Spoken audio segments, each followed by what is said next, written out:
Victoria grabbed the old man by his collar and slammed him against the wall.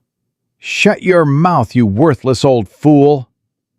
James Harrison Sr. gasped for air, his frail hands clawing at her grip. "Victoria, please, I only wanted to help." "Help me?" She laughed in his face. "You can't even remember your own name half the time. You're nothing but a burden. I wish you would just die already."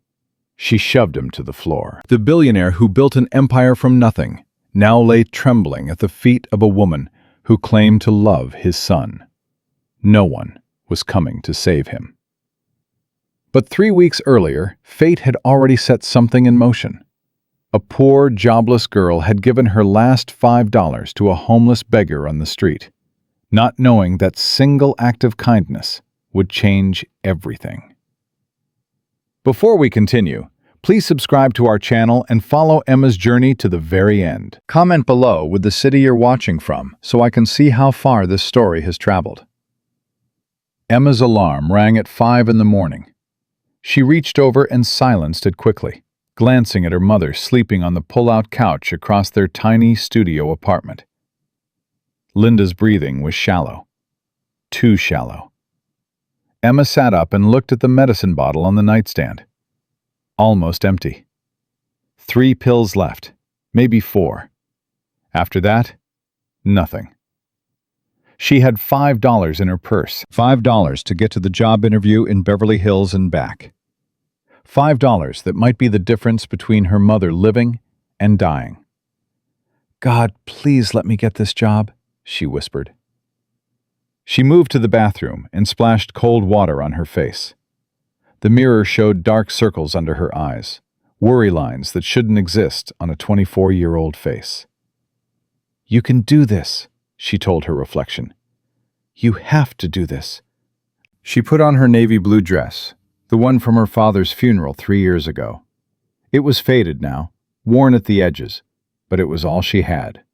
"Emma?" She turned. Her mother was awake, struggling to sit up. "Mama, don't get up. Rest." Linda shook her head. "I wanted to see you before you left."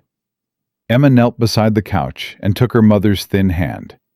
The bones felt fragile, like they might break if she squeezed too hard. "I'm going to get this job, Mama." "I know you will, baby, and then we'll get you that surgery, I promise." Linda's eyes filled with tears. "You work so hard. Sometimes I feel like such a burden." "Mama, don't ever say that." Emma's voice cracked. "You raised me alone after Daddy died. You worked 3 jobs so I could finish school. You are my blessing, not my burden." Linda touched her daughter's cheek. "Your father would be so proud of you." Emma blinked back tears. She couldn't cry now. She had to be strong. "I'll be back soon. Auntie Joy will check on you." "Go get that job, baby." Emma kissed her mother's forehead and grabbed her purse. The $5 bill felt heavy as she stepped outside. The walk to the bus stop took 15 minutes. Her feet already hurt in her only pair of dress shoes, but she ignored the pain. She was rehearsing interview answers in her head when she saw him. An old man sat against a brick wall. His clothes were torn and filthy. His white hair was matted with dirt. He held a cardboard sign with shaking hands. "Hungry. Anything helps." Emma slowed her steps. She had seen homeless people before. Los Angeles was full of them. She usually walked past like everyone else. But something made her stop. The old man looked up. His eyes met hers, and she saw something that broke her heart. Not just hunger. Not just exhaustion. Shame. Deep, burning shame. "Please," he whispered. "Please, child. I haven't eaten in 2 days." Emma's hand moved to her purse before her brain could stop it. Her fingers found the $5 bill. She pulled it out and stared at it. $5. Her bus fare. Her only way to get to the interview. If she gave it away, she would have to walk. More than an hour in the California heat. in shoes that were already hurting her feet. She might be late. She might lose her only chance. Emma turned away. She took 3 steps toward the bus stop. Her feet stopped moving. Something inside her refused to walk away. She thought about her mother lying on that couch, waiting for medicine they couldn't afford. She thought about all the time she had prayed for help. If she couldn't be kind when she had so little, what kind of person was she? Emma turned back. The old man was still watching her. His eyes were dull with expectation of rejection. He had probably watched 100 people walk away today. Emma knelt down in front of him. She pressed the $5 into his hand. "Sir, this is all I have. It's my bus fare. But please take it. Hunger is worse than walking." The old man stared at the money. His mouth opened, but no words came out. "No, child." He finally found his voice. "You need this more than I do." "Please, sir. I've walked long distances before. I can manage." "But this is your last money. I want you to have it." Emma closed his fingers around the bill. "Please get yourself something to eat." The old man's eyes filled with tears. Real tears cutting tracks through the dirt on his face. He grabbed Emma's hand with both of his. "You are a rare soul.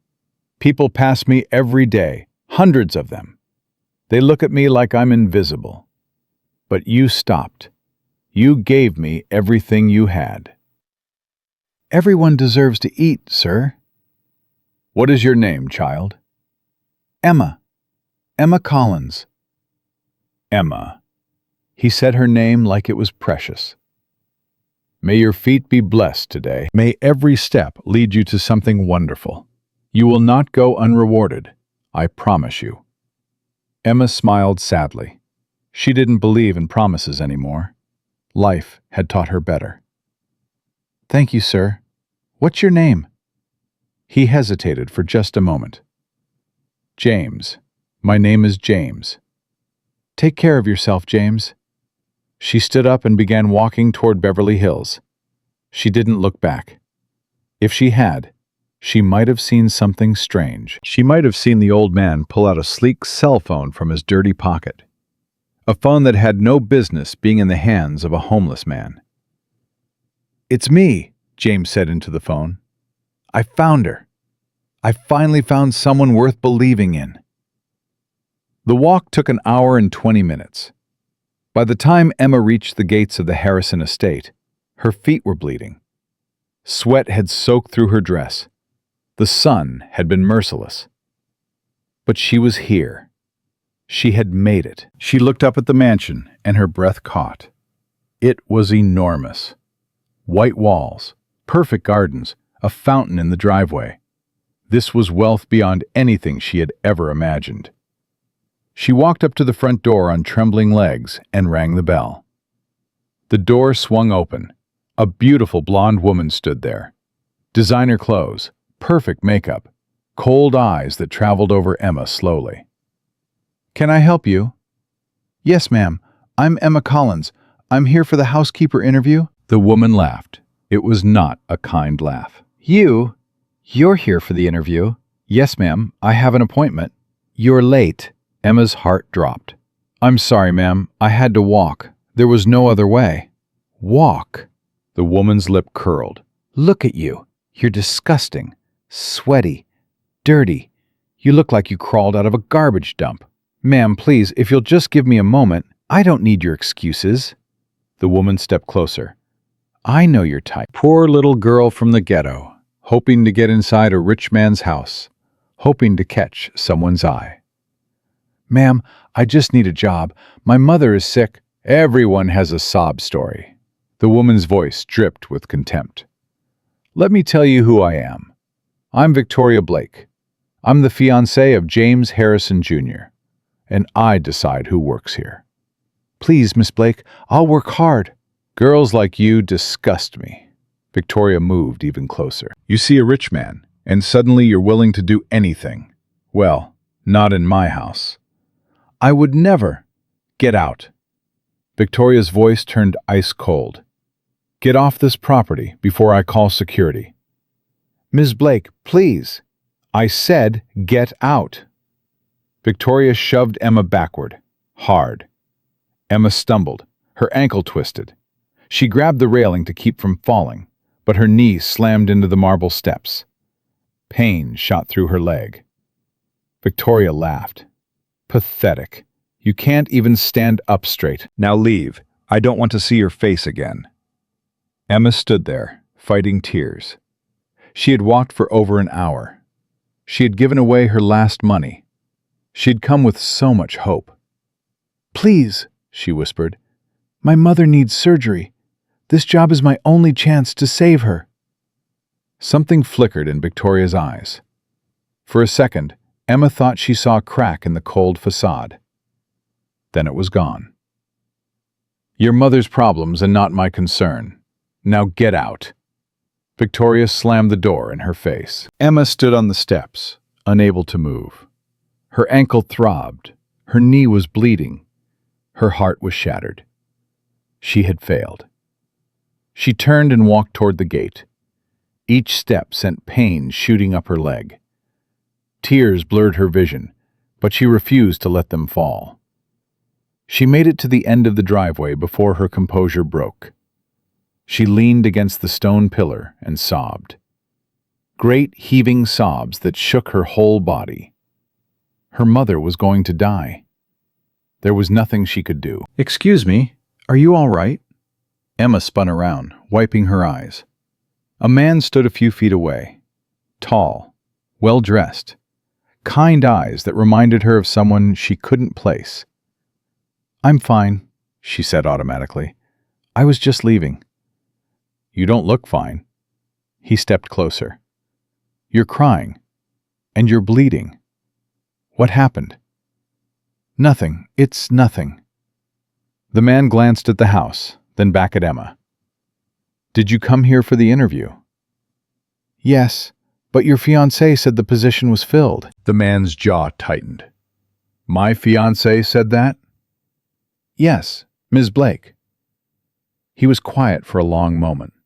Emma could see anger building in his eyes. I'm James, he finally said. James Harrison, Jr. This is my house. Emma felt her face flush with embarrassment. Mr. Harrison, I'm so sorry. I didn't mean to cause trouble. I'll leave. Wait. He held up his hand. What's your name? Emma. Emma Collins. He stared at her. Emma Collins, he repeated slowly. Yes, sir. Emma, what happened to your shoes? She looked down. Blood had seeped through the leather. I walked here, sir, from downtown. You walked? That's over 10 miles. 12, but it's okay. Why didn't you take the bus? Emma's cheeks burned. I gave my bus fare away. There was a homeless man on the street. He said he hadn't eaten in 2 days. I couldn't walk past him. James went very still. You gave away your bus fare to a homeless man. Yes, sir. I know it was stupid. What did he look like? Emma frowned at the strange question. Older, maybe 70s. White hair, dirty clothes. Did he tell you his name? Yes. He said his name was James. Something profound shifted in James Harrison Jr.'s face. Something Emma didn't understand. I see, he said softly. He was quiet for a long moment.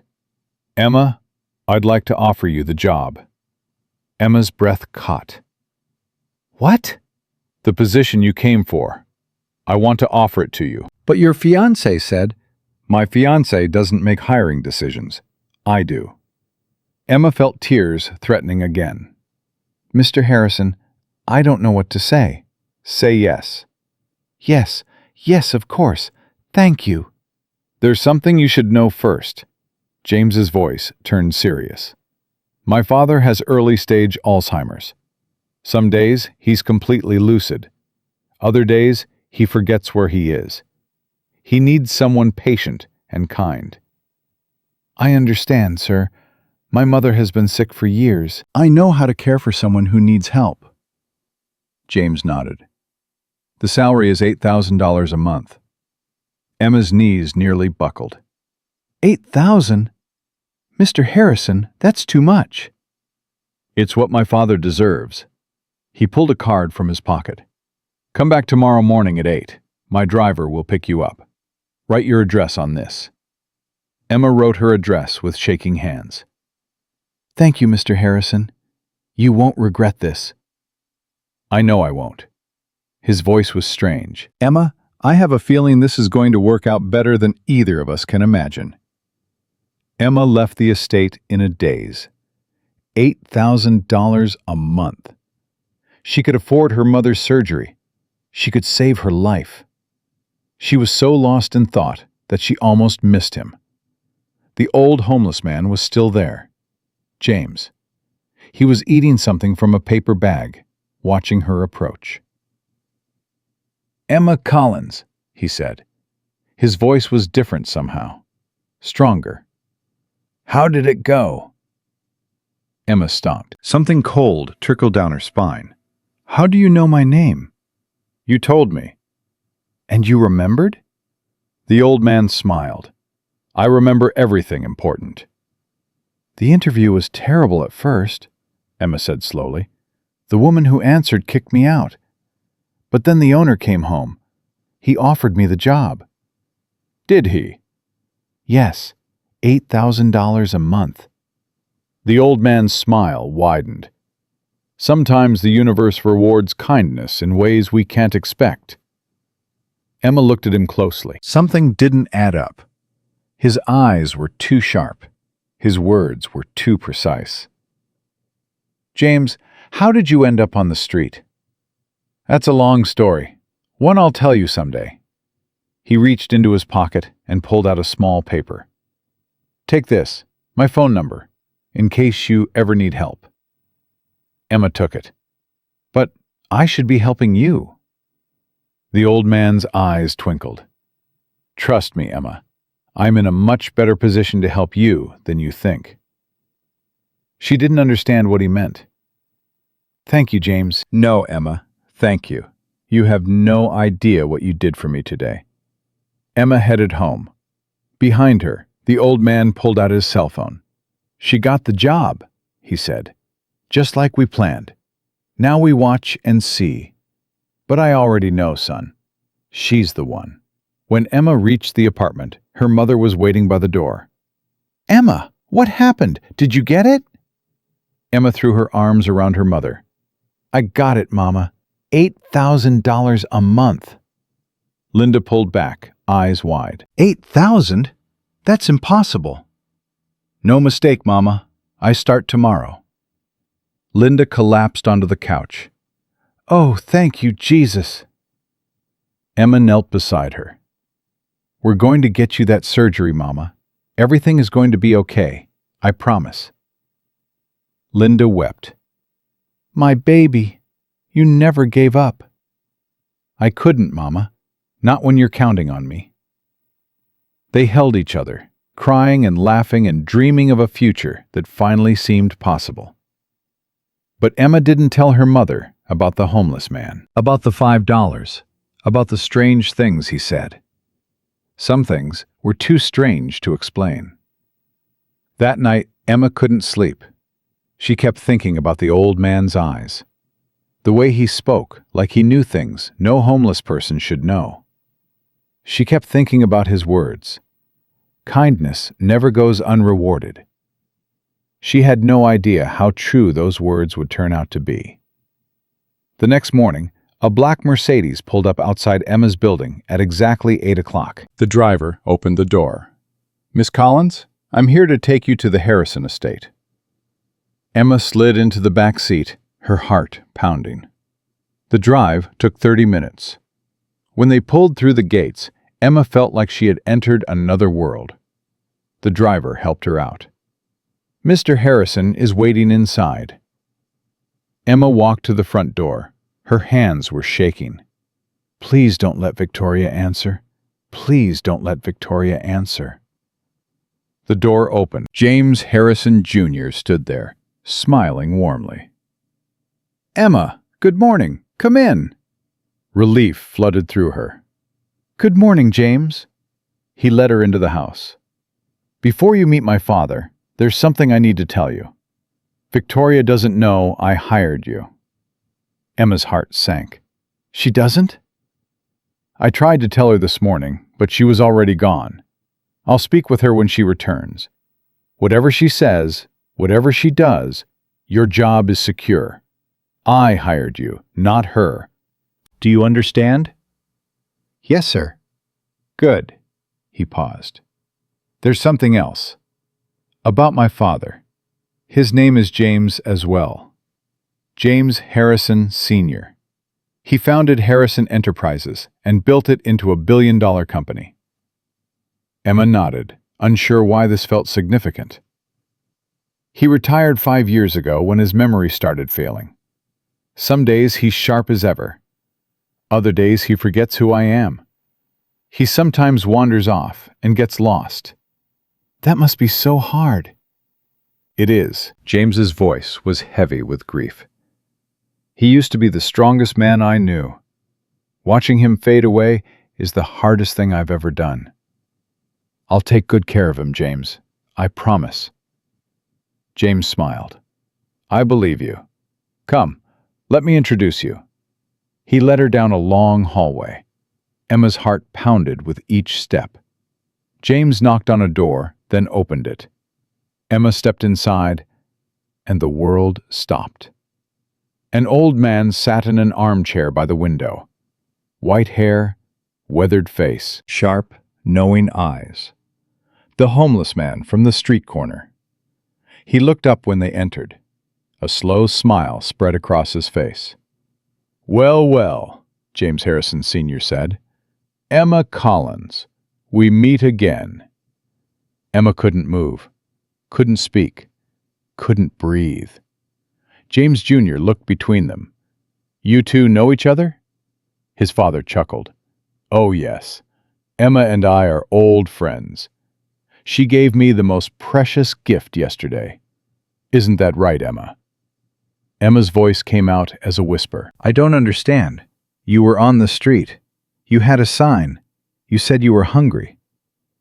"I was hungry. I hadn't eaten all day. It's hard to find food when you don't know where you are." "Father," James Jr.'s voice was pained, "you wandered off again. That's where you were yesterday." "I'm afraid so. One moment I was in the garden. The next I was sitting on a corner with no idea how I got there." Emma's mind was reeling. "But the clothes, the sign. I found the sign in a garbage can. I thought if I looked pitiful, someone might help me." But no one stopped. For 3 hours, hundreds of people walked past. Not one showed me the smallest kindness. He fixed Emma with a piercing stare. "Until you." Emma felt tears sliding down her cheeks. "I didn't know who you were. I thought you were homeless." "I know you didn't know. That's exactly why it mattered." His voice was gentle but firm. "You didn't help me because I was rich. You helped me because I was a human being in need, even when it cost you everything." Emma's legs felt weak. "You could have told me." "Would you have taken the money back?" She thought about it. "No, you were still hungry." James Sr. nodded slowly. "That's why you're here. That's why I told my son to hire you. That's why I'm trusting you with the most precious thing I have left, my remaining time." He reached out and took her hand. His grip was strong now, sure, deliberate. "Welcome to our home, Emma. I have a feeling you're going to change everything." Emma stood there, holding the hand of a billionaire she had pitied just yesterday. The homeless beggar was one of the richest men in America, and he had been waiting for her all along. But Emma had no idea that her real test was just beginning. Because Victoria Blake had just pulled into the driveway, and when she found out what had happened, there would be hell to pay. The sound of heels clicking on marble echoed through the hallway. Sharp, fast, angry. Emma's blood ran cold. James Sr. squeezed her hand. She's here. James Jr. stepped toward the door. Let me handle this. But it was too late. Victoria appeared in the doorway. Her eyes swept the room. They landed on Emma, and her face twisted with rage. What the hell is she doing here? James Jr. stepped between them. Victoria, I need you to calm down. Calm down? Victoria's voice rose to a shriek. You brought that dirty street rat into our home? After I specifically told her to never come back? This is my house, Victoria. I make the decisions here. Your house? Victoria laughed bitterly. We're engaged, James. This is supposed to be our house, our future. And you're letting some homeless-looking tramp take care of your father? Emma stood frozen. Every instinct told her to run, but James Sr.'s hand was still holding hers, and she couldn't leave him. Victoria, that's enough. James Jr.'s voice was ice cold. Emma is an employee of this household. You will treat her with respect. Respect, Victoria spat the word. You want me to respect a girl who probably can't even spell her own name? Look at her, James. She's nobody. She's nothing. James Sr. spoke from his chair. His voice was quiet but firm. She is more than you will ever be. Victoria's head snapped toward him. Excuse me? You heard me. The old man's eyes were sharp now, fully lucid. This girl has more kindness in her little finger than you have in your entire body. Victoria's face went red. How dare you? I am going to be your daughter-in-law. I am going to be part of this family. Not if I have anything to say about it. The room went silent. James Jr. stared at his father. Dad, what are you saying? James Sr. slowly rose from his chair. Emma tried to help him, but he waved her off gently. He stood on his own 2 feet, looking stronger than he had since she arrived. I'm saying that I've watched this woman for 2 years. He pointed at Victoria. I've watched her insult our staff. I've watched her spend your money like water. I've watched her talk on the phone with other men when she thinks no one is listening. Victoria's face went pale. That's a lie. That's a disgusting lie. Is it? James Sr. took a step toward her. Last Tuesday, you were in the garden. You thought I was asleep. You called someone baby. You told him you couldn't wait to get James's money and run away together. Victoria's mouth opened. No sound came out. James Jr.'s fists clenched at his sides. Victoria, is this true? No, of course not. He's crazy, James. He has Alzheimer's. He doesn't know what he's saying. My memory comes and goes, James Sr. said calmly. But I remember that conversation perfectly, word for word. Would you like me to continue? Victoria took a step back. Her eyes darted between father and son like a trapped animal.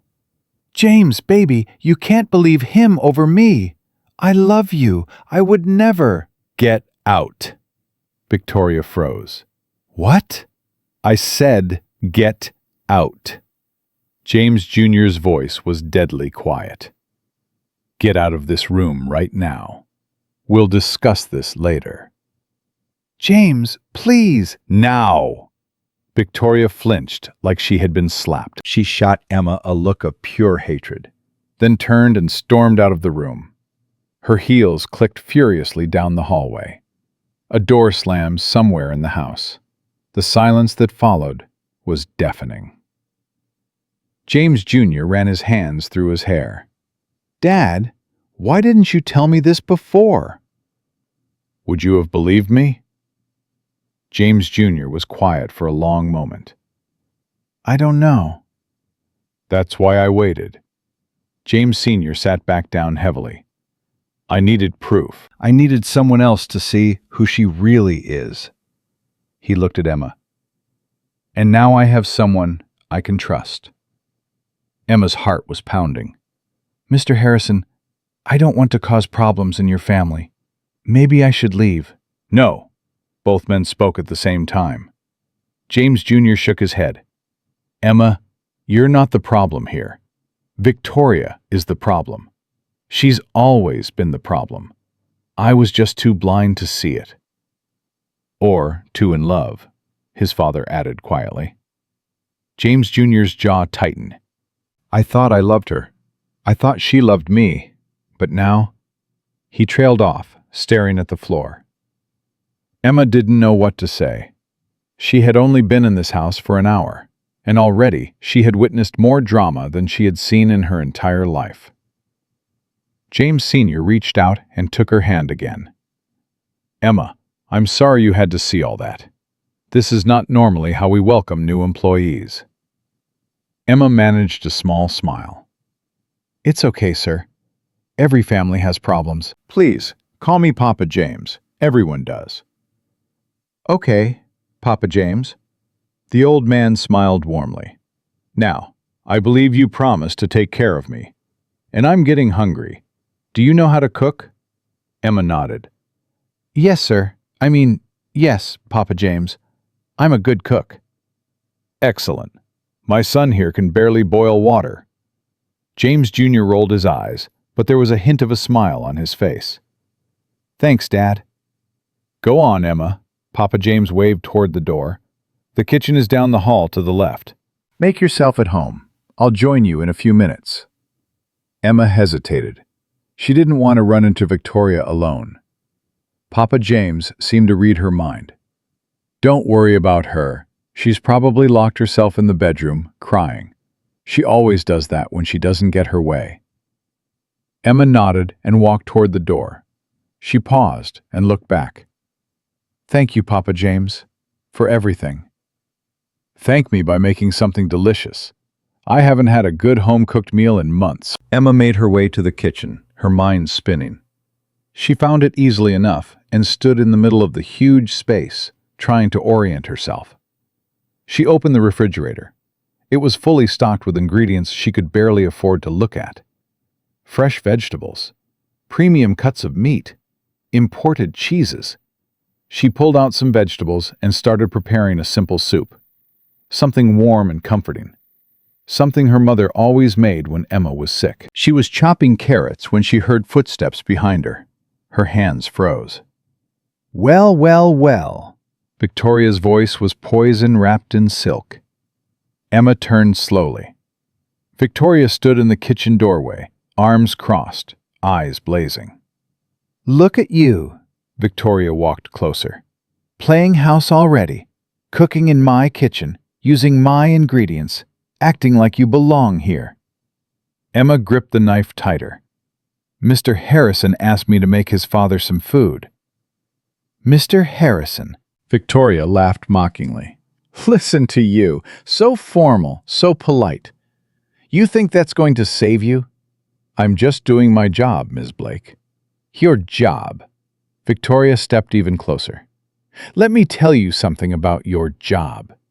It won't last. You won't last. I'm going to make your life so miserable that you'll be begging to leave within a week. Emma's heart was racing, but she kept her voice steady. I'm not going anywhere. Oh, really? Victoria's eyes narrowed. You think you're tough? You think you can handle me? Sweetie, I've destroyed women far stronger than you. I've made them cry. I've made them quit.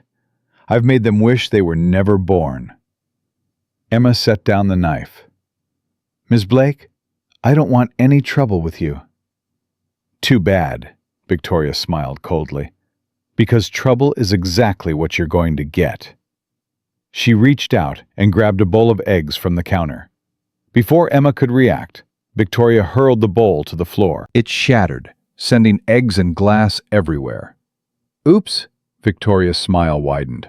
Look what you did. You broke my bowl. You made a mess in my kitchen. How clumsy of you. Emma stared at the mess, then back at Victoria. I didn't do that. You did. Who do you think James is going to believe? Victoria laughed.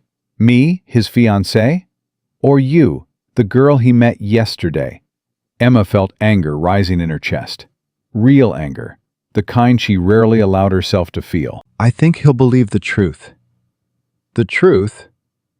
Victoria stepped over the broken eggs, her designer heels crunching on the shells. The truth is whatever I say it is. The truth is that you're a poor, desperate nobody who wandered in off the street. The truth is that you don't belong here, and you never will. She was inches from Emma's face now. Her perfume was overwhelming. Her eyes were filled with hatred. "I'm going to break you," Victoria whispered, "day by day, piece by piece, until there's nothing left. And then I'm going to throw you out like the garbage you are." Emma met her stare without flinching. "You can try." Something flickered in Victoria's eyes. Surprise, maybe. Or respect. Or fear. Then it was gone, replaced by cold fury. "Oh, I won't just try." Victoria stepped back. "I'll succeed. I always do." She turned and walked toward the door, stepping carelessly through the mess she had created. At the doorway, she paused and looked back. "Clean this up. And if you tell anyone what really happened, I'll make sure your mother never gets that surgery she needs." Emma felt ice shoot through her veins. "How do you know about my mother?" Victoria smiled. "I know everything, sweetie. I make it my business to know. Your mother is sick. She needs an expensive operation. That's why you're working here, isn't it? For the money?" Emma couldn't speak. "Here's what's going to happen." Victoria's voice was soft and deadly. "You're going to do exactly what I say. You're going to clean up my messes. You're going to take my abuse with a smile. And if you're a very good girl, maybe I'll let you keep your job long enough to save your mother's life." She paused. "But if you cross me, even once, I will destroy you. I will make sure you never work in this city again. And your mother?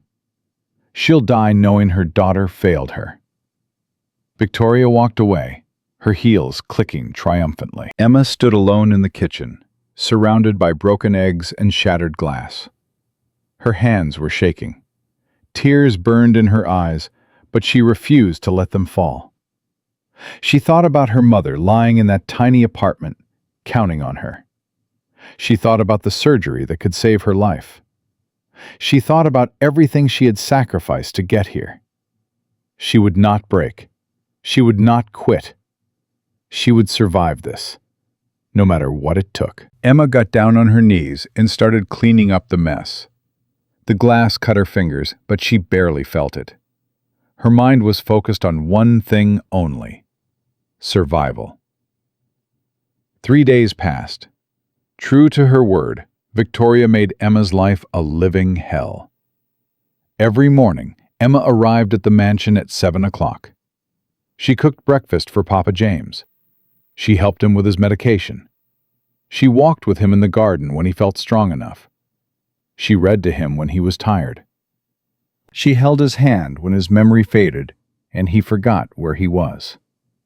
And every day, Victoria found new ways to torment her. Monday, Victoria accidentally spilled coffee on Emma's only good dress. Emma spent her lunch break trying to wash out the stains. Tuesday, Victoria told James Jr. that Emma had been stealing food from the kitchen. James didn't believe it, but Emma saw the doubt flicker in his eyes for just a moment. Wednesday, Victoria locked Emma in the supply closet for 2 hours. She told everyone that Emma had gone home early without permission. Thursday, Victoria found Emma's purse and took all the cash inside. $20. Everything Emma had.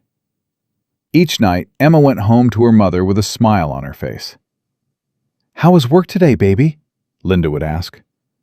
"It was wonderful, Mama.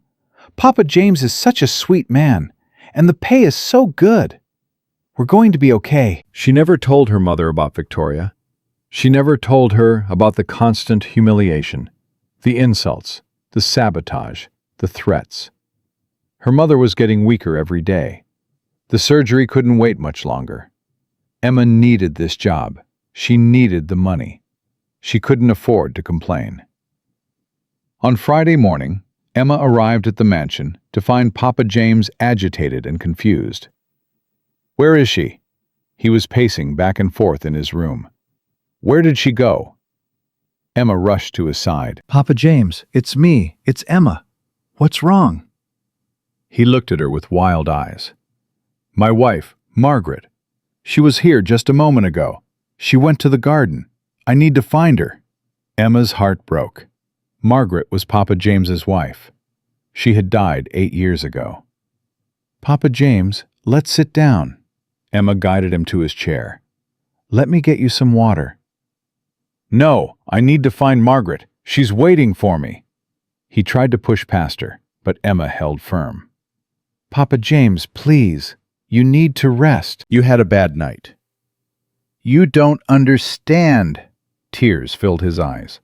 "She's out there alone. It's cold. She needs me." Emma felt tears prickling her own eyes. She knelt down in front of him and took his hands. "Papa James, look at me." She waited until his confused eyes focused on her face. "Margaret loves you. She knows you love her. But right now, she wants you to rest. She wants you to take care of yourself. Can you do that for her?" Papa James stared at her for a long moment. Slowly, the confusion faded from his eyes. Recognition returned. "Emma?" "Yes, Papa James, it's me." He blinked several times. "I was somewhere else, wasn't I? I was looking for Margaret." "It's okay." Emma squeezed his hands. "You're here now. You're safe." Papa James' shoulders slumped. "I'm losing my mind, Emma. Day by day, piece by piece. Soon, there won't be anything left." "Don't say that." "It's true." A tear rolled down his weathered cheek. "I used to run a billion-dollar company. I used to make decisions that affected thousands of people. Now I can't even remember that my wife is dead." Emma reached up and wiped his tear away. "You are still the same man, Papa James. Your heart is still the same. Your kindness is still the same. That's what matters." He looked at her with such gratitude that Emma felt her own tears threatening to fall. "You remind me of her, you know." His voice was soft. "Margaret." She had the same gentle spirit, the same kind heart. I wish I could have met her. She would have loved you. Papa James patted her hand. She would have said, "James, this is the one. This is the girl our son should marry." Emma felt her cheeks flush. "Papa James, I'm just the help." "No." His eyes were sharp now, fully lucid. "You are much more than that. And someday, everyone will see it." Before Emma could respond, the door burst open. Victoria stormed in, her face twisted with rage. Behind her, James Jr. followed, looking exhausted and frustrated. "There she is," Victoria pointed at Emma. "I told you, James. I told you she was up to something. Look at her, kneeling in front of your father like she's trying to manipulate him." James Jr. rubbed his temples. "Victoria, she's just doing her job." "Her job?" Victoria laughed shrilly. "Her job is to poison your father against me. Her job is to worm her way into this family so she can steal everything we have." Papa James rose from his chair. "That's enough, Victoria." "Stay out of this, old man. This is between me and—" "I said that's enough." The room went silent. Papa James stood tall, his eyes blazing with a fire Emma had never seen before. In that moment, she could see the powerful businessman he used to be, the man who built an empire from nothing.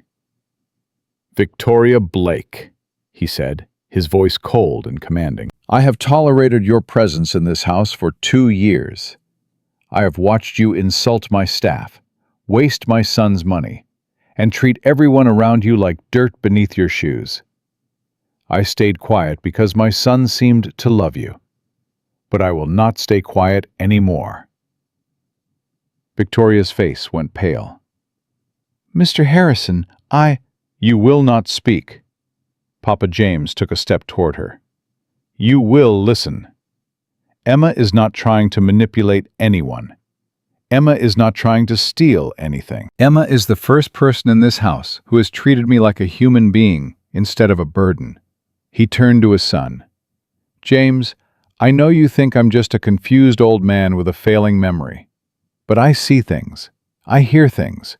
And I'm telling you, as your father, that this woman is not who she pretends to be. James Jr. looked at Victoria. Is there something you want to tell me? Victoria's eyes darted around the room. No, of course not. Your father is confused. He doesn't know what he's saying. I know exactly what I'm saying. Papa James reached into his pocket and pulled out a small recording device. And I have proof. Victoria's face went white as a sheet. Last night, after everyone was asleep, I recorded a very interesting phone call. Papa James pressed a button. Victoria's voice filled the room, crystal clear. I know, baby. I miss you too. Don't worry, it won't be much longer. Once I marry James, I'll get access to his accounts. I'll transfer everything to our account, and then we can disappear. He'll never find us. The old man will probably be dead by then anyway, so there won't be anyone to... Papa James stopped the recording. The silence was absolute. Victoria stood frozen, her mouth open, no words coming out. James Jr. stared at her with an expression of pure betrayal. Is that really you? On that recording? James, I can explain. Is that you? Victoria flinched. Yes, but get out. James, please, let me get out of my house. James Jr.'s voice echoed through the mansion. Emma had never heard anyone sound so broken and so furious at the same time. Victoria backed toward the door, tears streaming down her face. James, please, I love you. I made a mistake. I'll change. I promise I'll change. You don't know how to love anyone but yourself. James Jr.'s voice was ice. I want you gone within the hour. Security will escort you off the property. But my things will be shipped to whatever address you provide. Now get out of my sight before I call the police. Victoria looked around the room desperately. Her eyes landed on Emma. This is your fault, she hissed. You did this. You turned them against me. Emma said nothing. I'll make you pay for this. Victoria's voice shook with rage. I swear to God I'll destroy you. You and your sick mother. I'll make sure you both... Enough! James Jr. grabbed Victoria's arm and pushed her toward the door. Security! Get her out of here, now! Two large men appeared and took Victoria by the arms. She screamed and cursed as they dragged her down the hallway. Her voice echoed through the mansion, growing fainter and fainter, until finally a door slammed and there was silence. James Jr. stood in the doorway, his back to the room, his shoulders shaking. Papa James walked over and put a hand on his son's shoulder. I'm sorry, son. I know this hurts. 2 years. James Jr.'s voice was barely a whisper. I wasted 2 years of my life on her. I thought she loved me. I thought we had a future together. Some lessons are expensive to learn, Papa James squeezed his shoulder. But at least you learned it before it was too late. James Jr. turned around. His eyes were red, but there were no tears. He looked at Emma. I'm sorry you had to witness all that. Emma shook her head. I'm sorry you had to go through it. Something passed between them. A look. A moment of understanding. Papa James watched them with knowing eyes. A small smile played at the corner of his lips. Well, the old man said, clapping his hands together. I don't know about you two, but I'm starving. Emma, didn't you promise to make me breakfast? Emma laughed, despite everything that had just happened. Yes, Papa James, I did. Then let's eat. He started walking toward the door, then paused. And Emma? Thank you. For everything. Emma smiled. I haven't done anything, Papa James. Yes, you have. His eyes were warm. "You gave me hope, and at my age, that's worth more than all the money in the world." He walked out, leaving Emma and James Jr. alone. James Jr. cleared his throat awkwardly. I have some calls to make. Legal matters. Victoria's things." "Of course," Emma nodded. "I'll take care of your father." "I know you will." He paused at the door. "Emma?" "Yes?" "I'm glad you're here." Before she could respond, he was gone. Emma stood alone in the room, her heart pounding for reasons she didn't fully understand. Victoria was gone. The threat was removed. But somehow, Emma felt like her real story was just beginning. 2 weeks had passed since Victoria's dramatic exit from the Harrison mansion. Emma had settled into a routine. Every morning, she arrived at 7.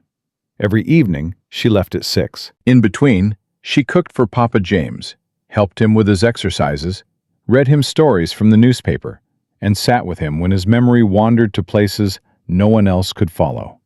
She had never been happier in her life. But happiness, Emma was learning, never lasted long.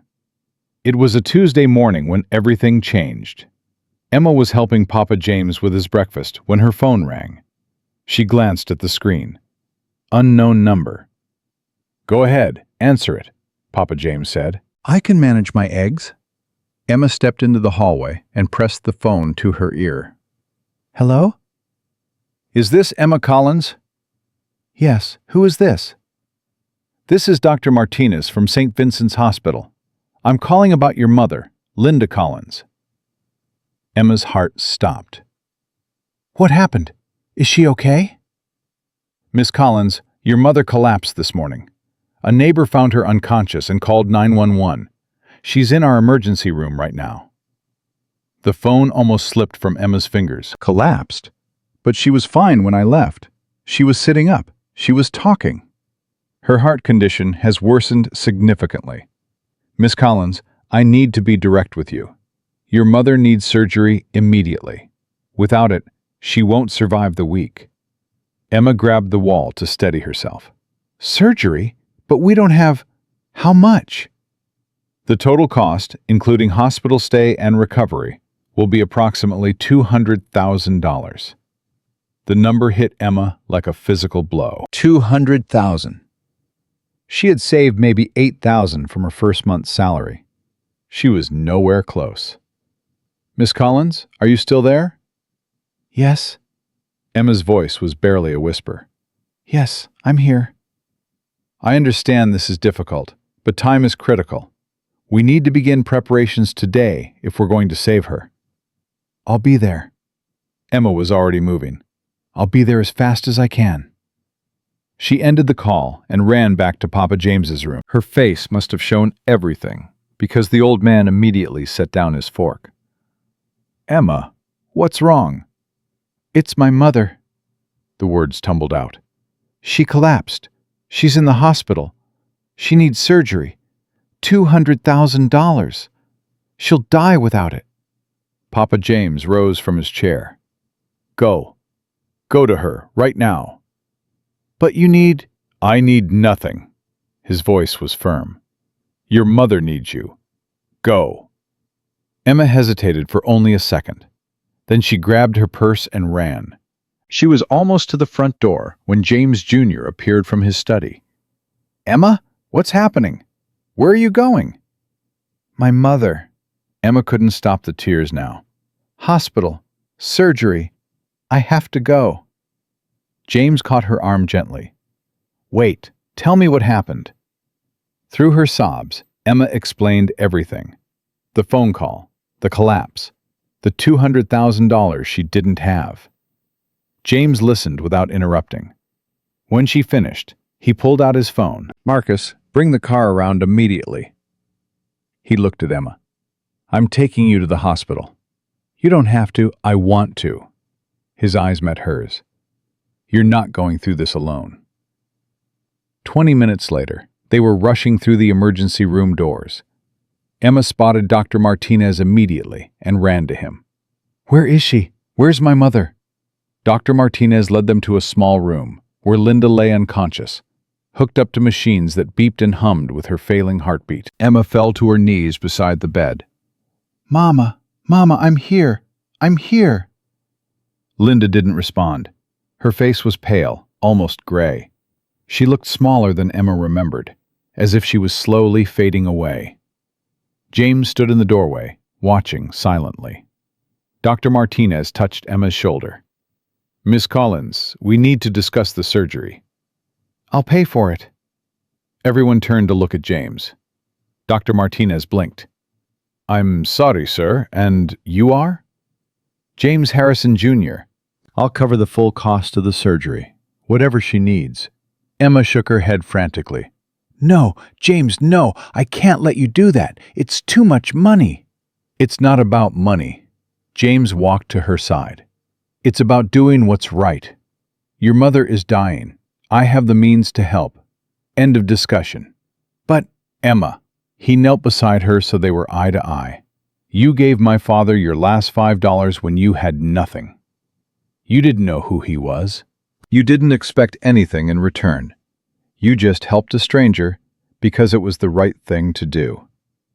Let me do the same for you. Emma couldn't speak. Tears streamed down her face. Please, James said softly, let me help. Emma looked at her mother's pale face, at the machines fighting to keep her alive, at the man kneeling beside her, offering to save everything she loved. Okay, she whispered. Okay. James stood and turned to Dr. Martinez. Start the preparations immediately. Money is not an obstacle. Whatever she needs, she gets. The best surgeons, the best equipment, everything. Dr. Martinez nodded quickly. I'll get the team together right away. We can begin surgery within the hour. He rushed out of the room. Emma stayed kneeling beside her mother's bed, holding her cold hand. She's going to be okay, James said. I promise. Emma looked up at him. Why are you doing this? You barely know me.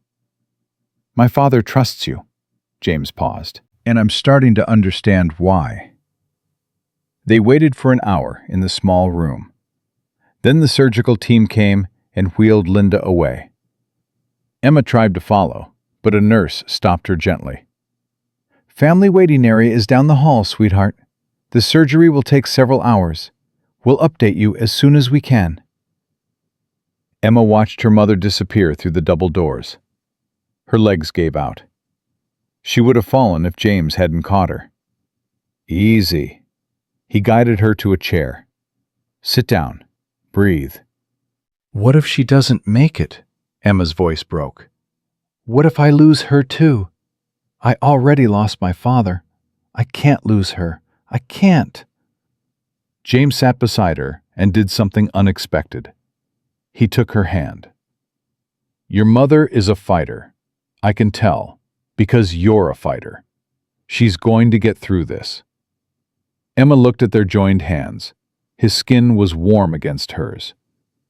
You shouldn't be here, she said quietly. You have a company to run, important meetings, important people. There's nothing more important than this. James squeezed her hand. Nothing. They sat together in silence as the hours crawled by.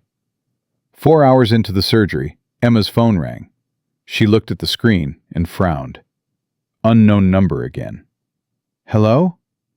Well, well, well, how touching. Emma's blood ran cold. She knew that voice.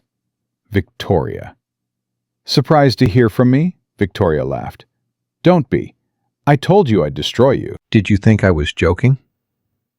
Emma stood up and walked away from James, lowering her voice. What do you want? What do I want? I want you to suffer. I want you to lose everything, just like you made me lose everything. I didn't make you lose anything. You did that yourself. Shut up. Victoria's voice turned vicious. You ruined my life. You turned James against me. You took everything I worked for. Victoria, I don't have time for this. My mother is in surgery. I know. Victoria's voice was silky smooth now. I know all about your mother's surgery. $200,000. Paid for by James Harrison Jr. How sweet. How romantic. The poor little maid and the billionaire's son. It's like a fairy tale. Emma felt ice spreading through her veins. How do you know that? I have friends everywhere, sweetie. The hospital, the mansion, even inside James's company. You'd be amazed what people will tell you for the right price. What do you want, Victoria? I want you to quit. Today. Right now. Walk away from the Harrison family and never come back. If you do that, I'll leave you alone. Emma laughed bitterly. And if I don't? If you don't, Victoria paused dramatically. Things might get very unpleasant for your mother. Hospitals are such dangerous places, aren't they? So many things can go wrong during recovery. Wrong medications, contaminated IVs.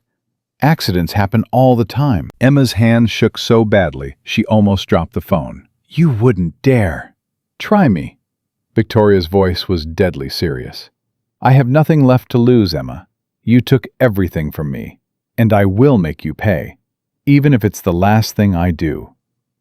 The line went dead. Emma stood frozen, staring at her phone. Her mind raced with fear and rage and helplessness. Emma? James was beside her. Who was that? You look like you've seen a ghost. Emma wanted to tell him. She wanted to tell him everything.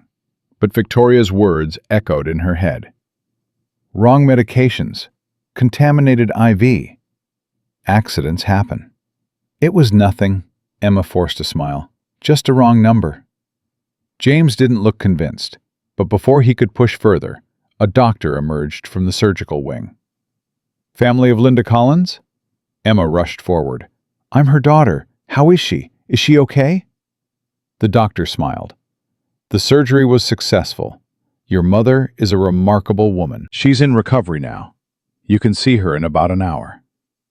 Emma collapsed against James, sobbing with relief. Thank God. Thank God. James held her, one hand rubbing circles on her back. I told you she'd make it. But even as Emma cried with joy, Victoria's threat echoed in her mind. Hospitals are such dangerous places.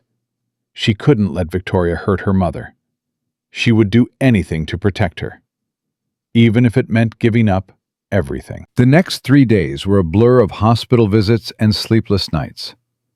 Linda was recovering well, but slowly. She was weak, confused, and kept asking where she was. Emma stayed by her side as much as possible, only leaving to check on Papa James at the mansion. On the 4th day, Emma made a decision. She arrived at the mansion earlier than usual. Papa James was still sleeping. James Jr. was in his study. Emma knocked softly on the study door. Come in. She entered and found James behind his desk, surrounded by papers. He looked up and smiled when he saw her. Emma, good morning. How's your mother? Better, much better, thank you. That's wonderful news. James gestured to a chair. Please, sit. Emma remained standing. James, I need to talk to you about something. His smile faded. That sounds serious. It is. Emma took a deep breath. I need to resign.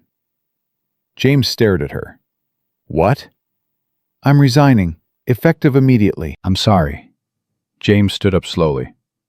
Emma, what's going on? Did something happen? Did someone say something to you? No, nothing like that. Emma searched for the right words. I can't work here anymore. It's too complicated. You've given my mother so much, and I feel like I'm taking advantage of your generosity. That's ridiculous.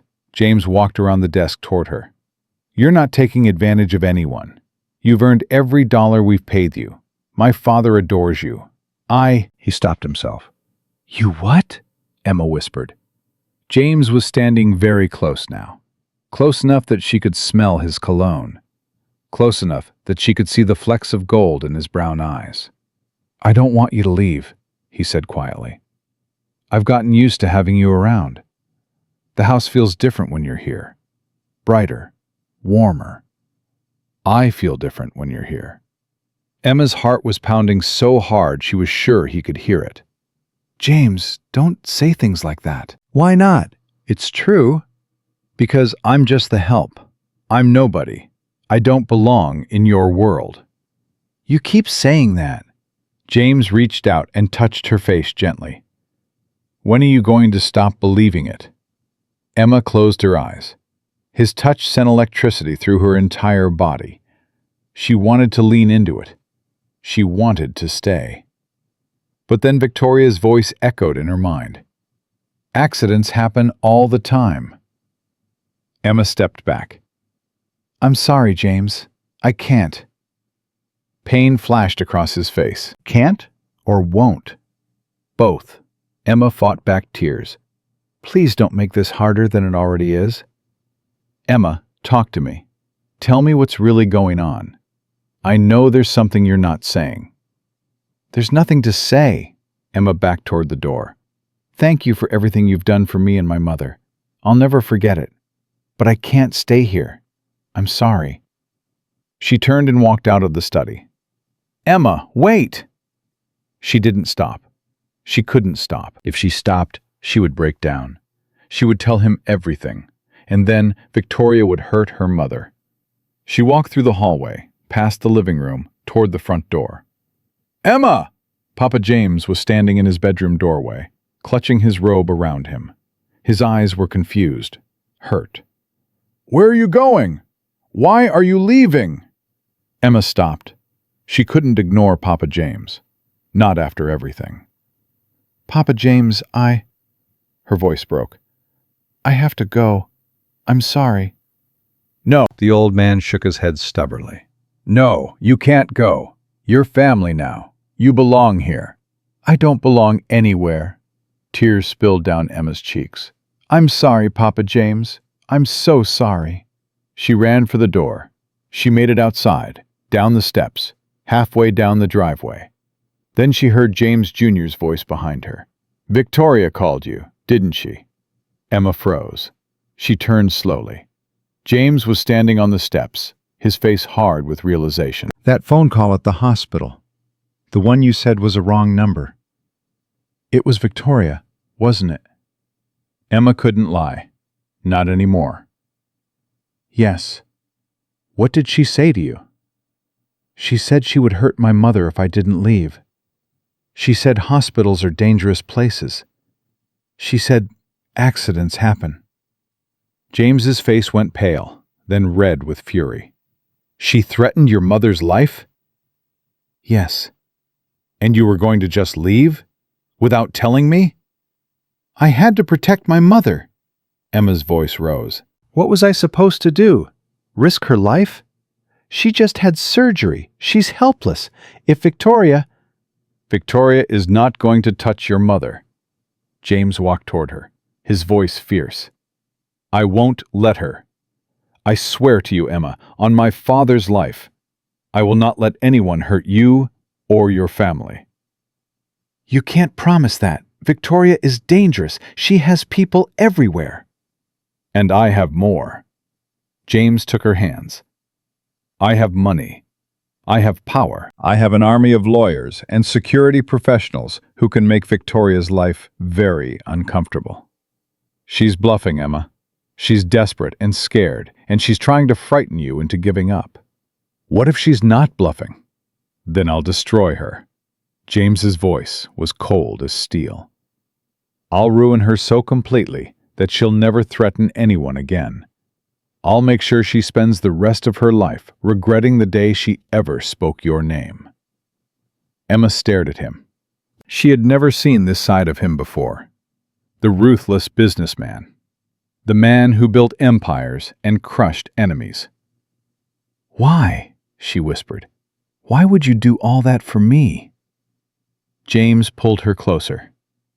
"Because I love you, Emma Collins." The world stopped spinning. "What did you say?" "I love you." James cupped her face in his hands. "I know it's crazy.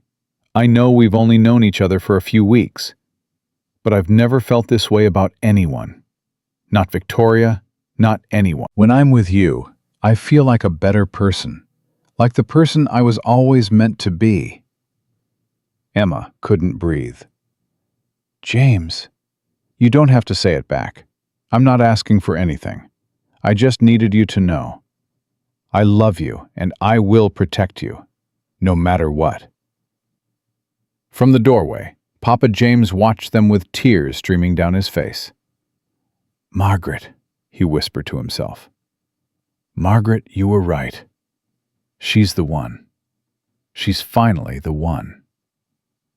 Emma looked into James's eyes. She saw truth there. She saw love. She saw a future she had never dared to imagine.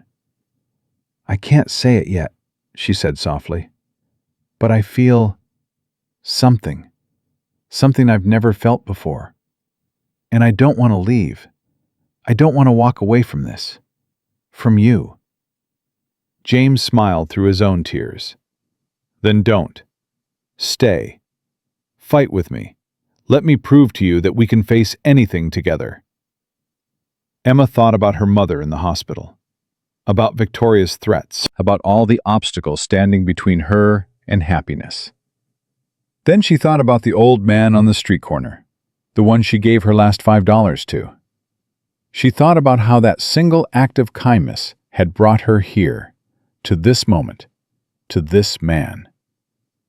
Maybe this was what fate felt like. "Okay," Emma whispered. "I'll stay." James pulled her into his arms and held her tight. And from the doorway, Papa James started clapping. "Finally!" the old man shouted. "Finally, my son does something right." Emma laughed through her tears. James laughed too. And somewhere across town, Victoria Blake stared at her phone, waiting for news of Emma's departure. News that would never come. 1 week after Emma decided to stay, James made good on his promise. He hired a private security team to guard Linda's hospital room around the clock. He installed a state-of-the-art security system at Emma's apartment. He had his lawyers send Victoria a cease and desist letter that threatened criminal prosecution if she contacted Emma or her family again. Victoria went silent. For the first time in weeks, Emma could breathe. Linda was recovering beautifully. The doctor said she could go home within days. Emma visited her every afternoon, bringing flowers and homemade soup, and stories about Papa James that made her mother laugh until she cried. "This James Jr.," Linda said one afternoon, squeezing Emma's hand. "He sounds like a good man." Emma felt her cheeks warm. "He is, Mama. And he paid for all of this? My surgery? The hospital room? The security guards?" "Yes, Mama." Linda studied her daughter's face. "Baby, is there something you want to tell me?" Emma looked down at her hands. "I don't know what you mean." "Emma Marie Collins." Linda's voice was gentle but firm. "I've known you for 24 years. I can tell when you're hiding something. And right now, you're glowing like a woman in love." Emma couldn't help it. She smiled. "I knew it!" Linda clapped her hands together. "I knew it! Tell me everything." "There's nothing to tell yet, Mama. We haven't even been on a real date." "But you want to?" Emma nodded slowly. "Yes, I want to. But it's complicated." "Love is always complicated, baby." Linda reached out and touched Emma's cheek. "But when it's real, it's worth every complication. Your father and I, we had nothing when we started. Nothing but love. And it was enough." Emma felt tears prickling her eyes. "I miss him, Mama." "I know, baby. I miss him too. Every day." Linda smiled through her own tears. "But I think he would like this, James. I think he would approve." Emma stayed with her mother until visiting hours ended. Then she drove back to the mansion, her heart full of a hope she hadn't felt in years. She found Papa James in the garden, sitting in his favorite chair, staring at the sunset. "Papa James, are you okay?" The old man looked up and smiled. "Emma, sit with me." Emma settled into the chair beside him. They sat in comfortable silence for a few minutes, watching the sky turn orange and pink and purple. "I remember everything today," Papa James said quietly. "Every detail, every name, every face. It's a good day." I'm glad, Papa James. On days like this, I think about Margaret. His voice was soft with memory. We used to sit in this exact spot every evening. We'd watch the sunset and talk about our dreams. We had so many dreams, Emma, so many plans. Tell me about her. Papa James smiled. She was the most beautiful woman I ever met. Not just beautiful on the outside, though she was certainly that, but beautiful on the inside. She had a heart so big it could hold the whole world. She sounds wonderful. She was. Papa James turned to look at Emma. You remind me of her. That's what I saw that day, when you gave me your last $5. I saw Margaret's heart beating in you. Emma felt tears threatening again. Papa James, my son loves you, Emma. I can see it in his eyes every time he looks at you. The question is, do you love him? Emma was quiet for a long moment. I think I'm starting to. Starting to isn't enough. Papa James's voice was serious now.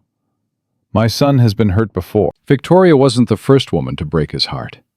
He acts tough, but inside, he's fragile. If you're not sure about your feelings, please don't lead him on. I couldn't bear to see him hurt again. I would never hurt him intentionally, Papa James. I know you wouldn't. The old man patted her hand. That's why I'm trusting you with him. Just promise me you'll be honest. With him and with yourself.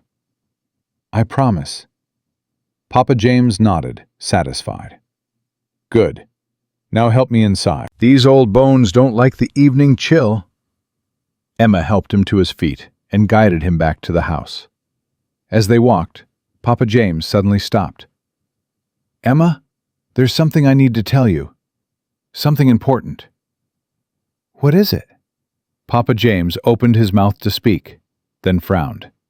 His eyes went cloudy for a moment, confused. Papa James, are you okay? He blinked several times. Then he looked at Emma like he was seeing her for the first time. Margaret, is that you? Emma's heart sank. The lucid moment was over. The fog was returning. No, Papa James, it's Emma. Remember? Emma Collins? Papa James squinted at her. Emma? I don't remember an Emma. Where's Margaret? She was just here. Let's get you inside. Emma kept her voice calm and soothing. You need to rest. She guided him to his room and helped him into bed. He was asleep within minutes, his breathing slow and steady. Emma stood beside his bed, watching him sleep, wondering what he had wanted to tell her. Something important, he said. But now the moment was gone, swallowed by the fog of his disease. She turned to leave and found James standing in the doorway. Is he okay? He's sleeping. Emma walked toward him. He had a lucid moment earlier. We talked about your mother. But then it faded. James nodded, pain flickering across his face. That's how it goes. Good days and bad days. Moments of clarity followed by hours of confusion. It's like watching him disappear piece by piece. I'm sorry, James. Don't be. You've given him more good days than he's had in months. He lights up when you walk into a room. I've never seen him so happy. Emma smiled sadly. He was about to tell me something. He said it was important. But then he forgot. James frowned. Did he give any hints? Any clues? No, he just stopped. Called me Margaret and forgot I existed. James was quiet for a moment, thinking. I'll ask him tomorrow. Maybe he'll remember. Maybe. They stood in the hallway, close enough to touch, but not quite touching. The air between them felt charged, electric. "Emma, I want to take you somewhere tomorrow." "Where?" "It's a surprise," James smiled. "But I think you'll like it. Can you take the day off? I'll have someone else look after my father." Emma hesitated. "James, I don't know if that's appropriate." "It's completely appropriate." James stepped closer. "You're not just an employee anymore, Emma. At least, I hope you're not. I hope you're something more." Emma felt her heart racing. "What are we doing, James? This thing between us, it doesn't make sense. You're a billionaire. I'm a nobody. The world will never accept us." "I don't care about the world." James took her hands. "I care about you, and I want to spend time with you. Real time. Not stolen moments in hallways. Not awkward conversations with my father watching." Emma laughed despite herself. "He does watch us a lot." "He's not subtle about it either," James grinned. "So what do you say? Tomorrow. You and me. One day. That's all I'm asking." Emma looked into his eyes. She saw hope there, vulnerability. A man who had been hurt before, risking his heart again. How could she say no? "Okay," she whispered. "One day." James's smile lit up his whole face. "I'll pick you up at 9. The next morning, James arrived at Emma's apartment in a simple white shirt and jeans. No suit, no tie, no pretense.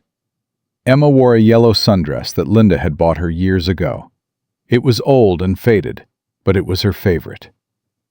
"You look beautiful," James said when she opened the door. Emma felt herself blushing. "You don't look so bad yourself." They drove for over an hour, talking and laughing and discovering all the little things they had in common. They both loved old movies. They both hated mushrooms. They both cried at the end of It's a Wonderful Life. Finally, James pulled the car to a stop. Emma looked around. They were at a beach. Empty. Quiet. The waves rolled gently against the shore. "Where are we?" "This is my mother's favorite place." James's voice was soft. "She used to bring me here when I was a kid. We'd build sandcastles and look for shells and eat peanut butter sandwiches. It's where I feel closest to her." Emma felt tears prickling her eyes. "James, thank you for bringing me here." They walked along the shore, shoes in their hands, feet in the warm sand. James told her stories about his mother, about how she taught him to be kind, about how she always said that true wealth wasn't measured in money, but in love. "She sounds amazing," Emma said. She was. James stopped walking and turned to face her. "Emma, there's something I need to tell you. Something I should have told you from the beginning." Emma's heart stuttered. "What is it?" "That day you gave my father your last $5, it wasn't random. My father didn't just happen to be sitting on that street corner." Emma frowned. "What do you mean?" James took a deep breath. "My father started wandering off about 6 months ago. At first, it was just short distances, a walk around the block, a trip to the convenience store. But then, it got worse. He started forgetting how to get home. He'd end up miles away with no idea where he was."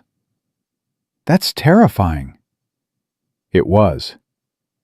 James's voice was heavy with guilt. "I hired people to follow him, to keep him safe. But I couldn't be with him all the time. I was running a company. I had responsibilities." "James, you can't blame yourself for that." "Let me finish." James held up his hand. "About a month ago, my father had one of his clearest days in years. He called me into his room and said he needed to talk to me. He said he had been searching for something. Someone. He said he had been testing people." Emma felt ice creeping down her spine. "Testing people?" "Yes. He would wander off intentionally. He would sit on street corners and pretend to be homeless. He wanted to see how people would react. He wanted to see if anyone would show him kindness. Oh my God! Hundreds of people passed him, Emma. Hundreds. Day after day, week after week. Not one of them stopped. Not one of them offered help. Until you. Emma's legs felt weak. She sat down on the sand, trying to process what she was hearing. James sat beside her. That night, my father called me. He was crying. He said he had finally found what he was looking for. He said he had found a pure heart. Me? You, James nodded.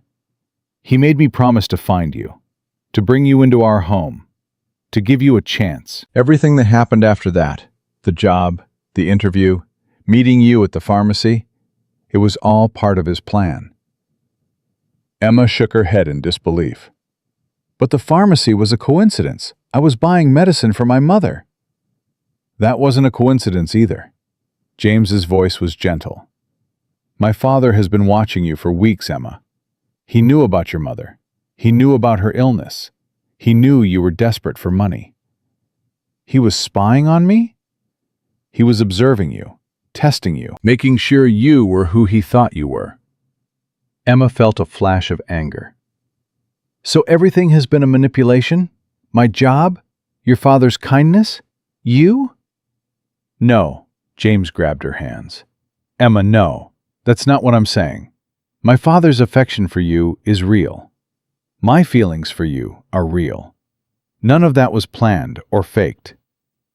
But you lied to me. You both lied to me.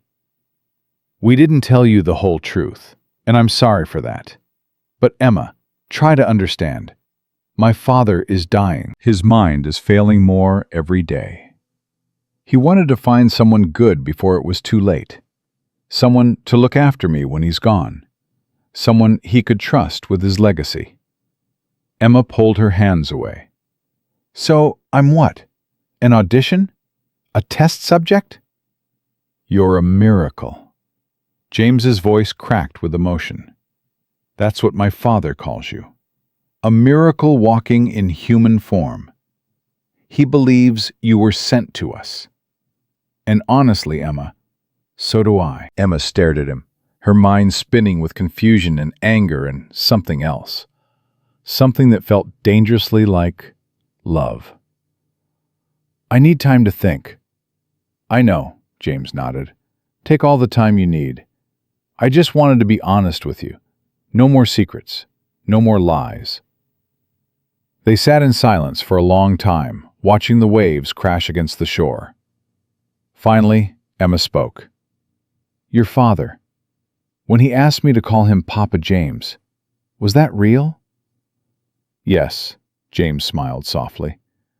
That was entirely real. He never lets anyone call him that. Not even Victoria, in 2 years of dating, was allowed to call him Papa. But with you, it was different. He wanted you to feel like family from the very first day. Emma felt tears spilling down her cheeks. He really sees me as family? He sees you as the daughter he never had. James reached out and wiped her tears away. And I'm starting to see you as the woman I want to spend my life with. Emma looked at him, really looked at him, past the wealth, past the status, past all the complications. She saw a man who had been hurt, a man who was scared, a man who was risking everything by telling her the truth. I'm still angry, she said quietly. I don't like being manipulated. I understand. But I'm also grateful. Emma took a shaky breath. Your father's test, whatever his reasons, it changed my life. It saved my mother's life. I can't ignore that. What are you saying? Emma reached out and took his hand. I'm saying I need time. But I'm not walking away. Not yet. James squeezed her hand. That's all I can ask for. They stayed at the beach until the sun began to set. Then they drove home in comfortable silence, their hands intertwined on the center console. When they arrived at the mansion, they found Papa James sitting in the living room, fully dressed, looking more alert than he had in days. "Ah, there you are." The old man smiled knowingly. "Did you two have a nice day?" James looked at Emma. Emma looked at James. They both burst out laughing. "Yes, Dad," James shook his head. "We had a nice day." "Good." Papa James stood up slowly. "Because I have something to tell you both. Something I should have told you weeks ago." He walked to the fireplace and took down an old photograph. It showed a young couple on their wedding day. The man was clearly a young Papa James. The woman was beautiful, with kind eyes and a gentle smile. "This is Margaret," Papa James said, "the love of my life. She died 8 years ago, but not a day goes by that I don't think of her." He turned the photograph over. On the back, something was written in faded ink. "Before she died, Margaret made me promise something." Papa James's voice trembled. "She made me promise to find a good woman for our son. Someone who wasn't interested in his money. Someone who would love him for who he is." He looked at Emma. "For 8 years I searched. For 8 years I tested. And for 8 years I failed. Until you." Papa James pressed the photograph into Emma's hands. "Margaret wrote something on the back of this photo. She wrote it for the woman I would someday find, the woman worthy of our son." Emma looked at the writing. Her eyes filled with tears. "To the woman who loves my son," she read aloud. "Thank you for seeing past. She saw you and she loved you." Emma looked down at the photograph in her hands, at the kind-eyed woman who had written these words decades ago, at the blessing she had left behind for a stranger. "I don't know what to say." "Say you'll stay." Papa James took her hands. "Say you'll be part of this family. Not as an employee, not as a guest, but as one of us." Emma looked at James. He was watching her with hope and fear and love in his eyes. She looked at Papa James. He was watching her with the desperation of a dying man whose last wish hung in the balance. She thought about her mother in the hospital, about her father watching from heaven, about all the prayers she had whispered in the darkness. Maybe this was the answer. Maybe this had always been the answer. "Yes," Emma whispered. "I'll stay. I'll stay forever." Papa James pulled her into a hug. James wrapped his arms around them both. And somewhere, perhaps, Margaret smiled down on them all. But the night wasn't over yet. As Emma stepped away from the embrace, her phone rang. She looked at the screen. Unknown number. Her blood ran cold. "Hello?" "Did you really think a cease and desist letter would stop me?" Victoria's voice was ice and venom. "What do you want?" "I want you to know that I'm coming for you. Not today, not tomorrow, but soon. And when I do, I'm going to take everything you love." The line went dead. Emma looked up at James and Papa James, fear clawing at her heart. Victoria wasn't done. The war was just beginning. 3 days after Victoria's threatening phone call, she made her move. Emma was helping Linda pack her belongings at the hospital. The doctors had finally cleared her mother for discharge. After weeks of recovery, Linda was going home. But not to the old apartment. James had insisted that Linda move into the mansion's guest house. It was safer there, he said, better equipped for her recovery. Emma had resisted at first, but her mother's health came first. "I still can't believe this is happening," Linda said, folding a sweater into her bag. "Living in a mansion? Being waited on? It feels like a dream." Emma smiled. "You deserve it, Mama, after everything you've been through." "What I deserve is to see my daughter happy." Linda reached out and touched Emma's cheek. "And you are happy, aren't you? With James?" "I am, Mama. Happier than I've ever been." "Good," Linda's eyes sparkled. "Because I expect grandchildren. Soon." "Mama!" They both laughed. The door opened. A nurse walked in with discharge papers. "Mrs. Collins, you're all set. Your ride is waiting outside." Emma grabbed her mother's bag. "Ready to go?" "Ready." They walked through the hospital corridors, past the nurse's station, toward the main entrance. Emma's heart felt light. Her mother was healthy. James loved her. Papa James had accepted her as family. Everything was finally falling into place. They stepped through the automatic doors into the bright California sunshine. And Victoria was waiting for them. She stood beside a black SUV, arms crossed, a cruel smile on her face. Two large men flanked her on either side. Emma stopped dead in her tracks. "Victoria, what are you doing here?" "I told you I was coming." Victoria's voice was silky smooth. Did you think I was joking? Linda grabbed Emma's arm. Baby, who is this woman? No one important, Mama. Let's go back inside. Not so fast. One of Victoria's men stepped forward, blocking their path. Ms. Blake would like a word with you. Emma's heart was pounding. She looked around desperately. The hospital parking lot was nearly empty, no security guards in sight. "What do you want, Victoria?" "I want what's mine." Victoria walked closer. "James, his money, his future. You stole it from me, and I want it back." "I didn't steal anything. You destroyed yourself." Victoria's smile disappeared. "Careful, little girl. You are in a very vulnerable position right now." She glanced at Linda. "Your mother looks fragile. It would be a shame if something happened during her recovery." Emma stepped in front of her mother. "Don't you dare touch her!" "Touch her?" Victoria laughed. "I don't need to touch her. I just need to make sure she never reaches that mansion." Accidents happen on the road, Emma. Cars crash. People get hurt. It's tragic, but these things occur. Emma felt terror clawing at her chest. "You're insane. I'm desperate." Victoria's voice dropped to a hiss. "There's a difference. And desperate people do desperate things." Linda's hand tightened on Emma's arm. "Emma, what's happening? What does she want?" "She wants me to leave James, Mama. She wants me to disappear." "Then do it," Victoria shrugged casually. "Walk away right now. Get in a taxi. Go back to your miserable little life, and I'll leave you and your mother alone. Forever." Emma stared at her. "And if I don't?" "Then I can't guarantee your safety." Victoria's eyes glittered with malice.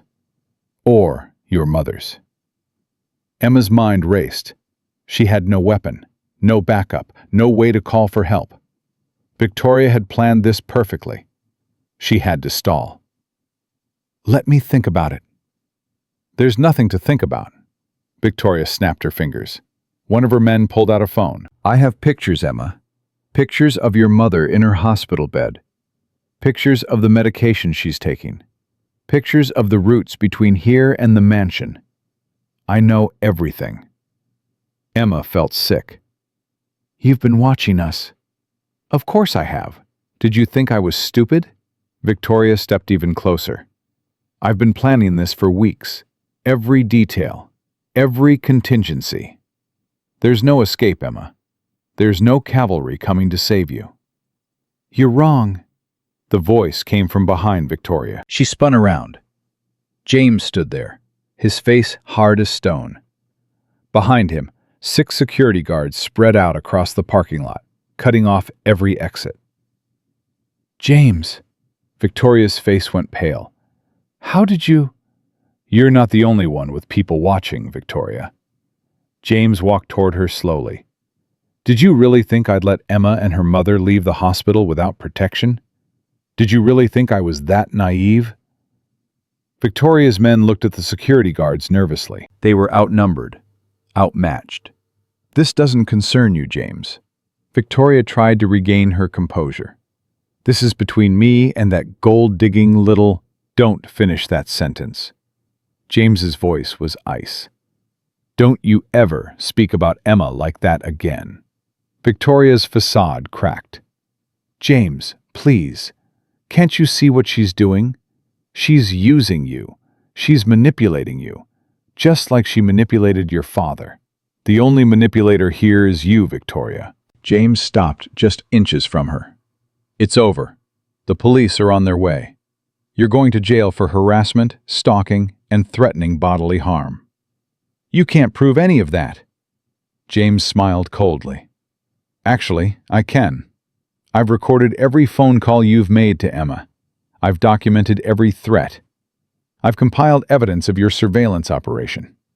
My lawyers have been building a case against you for weeks." Victoria's face went white. "You were setting me up?" "I was protecting the woman I love." James turned to the security guards. "Detain her and her associates until the police arrive." Victoria screamed as the guards grabbed her arms. "No, you can't do this! James, please, I love you!" "You don't know what love is." James turned his back on her. "And you never will." He walked to Emma and Linda, his expression softening immediately. "Are you both okay?" Emma threw herself into his arms. I thought she was going to..." "She's never going to hurt you again." James held her tight. "I promise." Linda watched them with tears streaming down her face. "Young man, I don't know how to thank you." James gently released Emma and took Linda's hands. "You don't need to thank me, Mrs. Collins. Emma saved my father's life with her kindness. This is the least I could do." Behind them, Victoria was screaming profanities as the police arrived and took her into custody. Emma didn't look back. She didn't need to. That chapter of her life was finally closed. 2 months later, Emma stood in the garden of the Harrison mansion, surrounded by flowers and sunshine and the people she loved most. Linda sat in a chair nearby, looking healthier than she had in years. The surgery had been a complete success. She was taking walks now, cooking again, laughing like she used to when Emma's father was alive. Papa James sat beside her, holding her hand and telling stories about Margaret. They had become fast friends, bonding over their shared experiences of loss and love and second chances. James stood at Emma's side, his hand warm in hers. "Are you ready?" he asked softly. Emma took a deep breath. "I think so. You don't have to do this today if you're not ready." "I know." Emma squeezed his hand. "But I want to. I want everyone to know how I feel." James smiled and kissed her forehead. "Then let's do this." He led her to the center of the garden, where a small crowd had gathered. Friends, family, the household staff who had become like family. James cleared his throat. The crowd went silent. "Thank you all for being here today," he began. "Most of you know the story by now, how Emma came into our lives, how she changed everything with a single act of kindness." He looked at Emma, his eyes shining with love. "But what you might not know is that Emma almost walked away.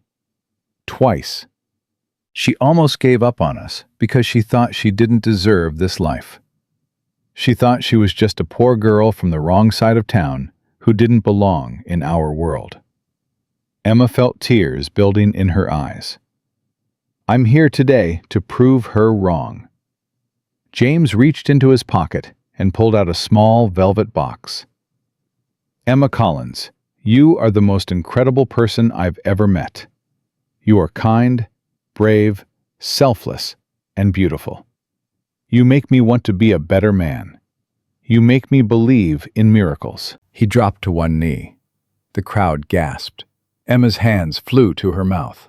"Emma, I know we've only known each other for a few months. I know this is fast. But when you know, you know. And I've never been more certain of anything in my entire life." He opened the box. Inside was a ring so beautiful it took Emma's breath away. "Emma Marie Collins, will you marry me?" Emma couldn't speak. Tears were streaming down her face. Her heart was pounding so hard she thought it might burst. She looked at her mother. Linda was crying and nodding and silently urging her to say yes.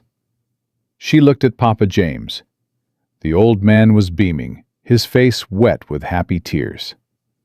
She looked at James, the man who had saved her mother, the man who had protected her from Victoria, the man who had shown her what true love looked like.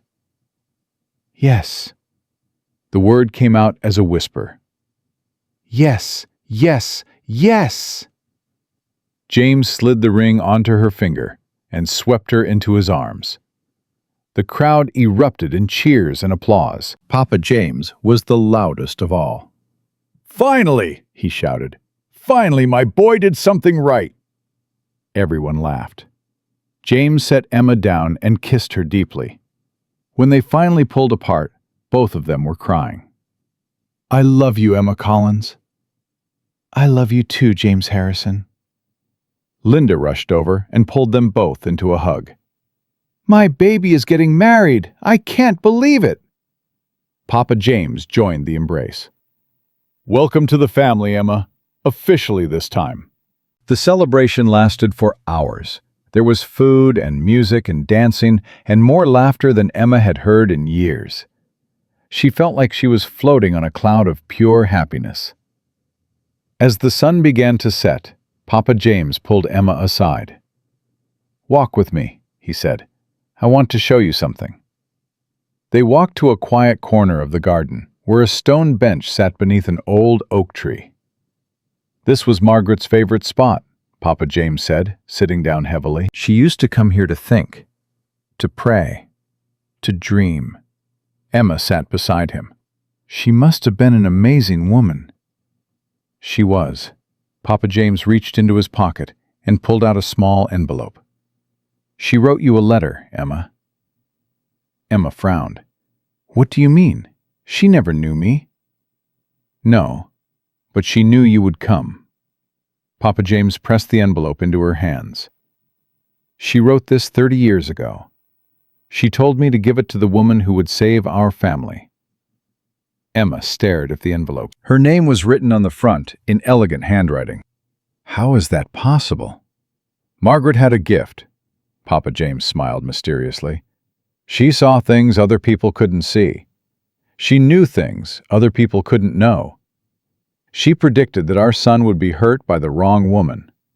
She predicted that a kind stranger would save him." "And you believed her?" "I always believed her." Papa James stood up slowly. "Read it, Emma. It's meant for you." He walked away, leaving Emma alone with the envelope. Her hands trembling, Emma opened it and unfolded the letter inside. The paper was yellowed with age, but the words were still clear. "Dear Emma, you don't know me, and we will never meet. But I know you. I've seen you in my dreams.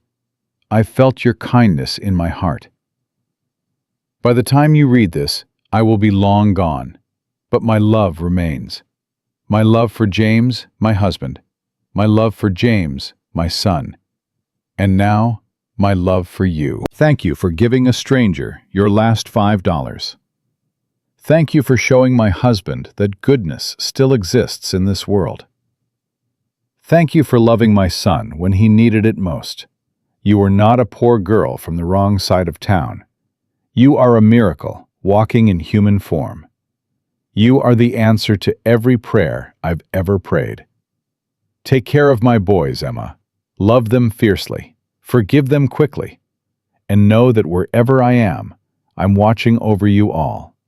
You are family now. You were always meant to be family. With all my love, Margaret Harrison." Emma couldn't see the words anymore. Her eyes were too full of tears. She clutched the letter to her chest and sobbed. Sobbed for Margaret, who she would never meet. Sobbed for Papa James, who had carried this secret for 30 years. Sobbed for James, who had lost his mother too young. Sobbed for herself, for all the years she had felt worthless and unloved. And then she laughed. She laughed because it was all so impossible, so unbelievable, so perfectly, wonderfully insane. A poor girl gives a homeless man $5. The homeless man turns out to be a billionaire. The billionaire's son falls in love with her, and 30 years before any of it happened, a dying woman wrote her a letter. It was a fairy tale, a miracle, a love story written by fate itself.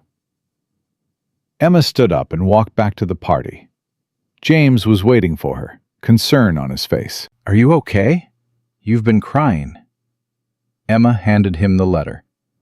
"Read this." James read it. His face went through a dozen emotions: shock, disbelief, wonder, love. When he finished, he looked at Emma with tears in his eyes. She knew. All those years ago, she knew. She knew everything. Emma took his hands. "James, I don't understand how any of this is possible. I don't understand why I was chosen. But I do know one thing." "What's that?" "I'm never letting go." Emma squeezed his hands. "Not of you. Not of Papa James. Not of this family. I was lost for so long, wandering through life with no purpose. But now I know why I was put on this earth." "Why?" "To love you." Emma smiled through her tears. "To love all of you. Forever." James pulled her into his arms and held her like he would never let go. From across the garden, Papa James watched them, with Margaret's photograph pressed to his heart. "She found us, my love," he whispered, "just like you said she would." 1 year later, Emma and James were married in the same garden where he proposed. Linda walked Emma down the aisle, tears streaming down her face. Papa James stood as best man, his memory clear and sharp for the entire ceremony. The guests cried as Emma and James exchanged vows, and somewhere, beyond the sunset, Margaret smiled. Victoria was sentenced to 3 years in prison for stalking and harassment. Emma visited her once, not out of revenge, but out of compassion. She told Victoria that she forgave her, that she hoped Victoria would find peace someday. Victoria didn't respond. But Emma saw something flicker in her eyes, something that might have been shame, or regret, or the first tiny seed of change. 2 years after the wedding, Emma gave birth to a daughter. They named her Margaret. Papa James held his granddaughter for the first time and wept with joy. His memory was almost entirely gone by then. He didn't recognize most people anymore. But he recognized Emma. Always Emma. "My miracle," he would whisper whenever she entered the room. "My beautiful miracle." He passed away peacefully 6 months later, surrounded by his family, with Emma holding one hand and James holding the other. His last words were, "Thank you for the $5." Emma carried those words in her heart for the rest of her life. She became a philanthropist, using the Harrison fortune to help homeless people across America. She built shelters. She funded job training programs. She created scholarships for young people from poor backgrounds. Every shelter was named Margaret's House. Every scholarship was called the Kindness Fund. James worked beside her every step of the way. Together, they touched millions of lives. Together, they proved that one small act of kindness could ripple across the world. And whenever anyone asked Emma how she went from a poor, jobless girl to a billionaire's wife, she would smile and tell them the same story. The story of a $5 bill. The story of a homeless beggar who wasn't what he seemed. The story of a love that was written in the stars before she was even born. The story of how kindness, true kindness, never goes unrewarded. Because in the end, Emma learned the greatest truth of all. We are not measured by what we have. We are measured by what we give. And when we give with a pure heart, the universe gives back 1,000-fold. Emma Collins Harrison knew this better than anyone. She had given $5 to a stranger, and she had received a lifetime of love in return. That is the power of kindness. That is the magic of fate. And that is why this story will never truly end. Because somewhere out there, right now, someone is about to give their last $5 to a stranger. And their miracle is just beginning.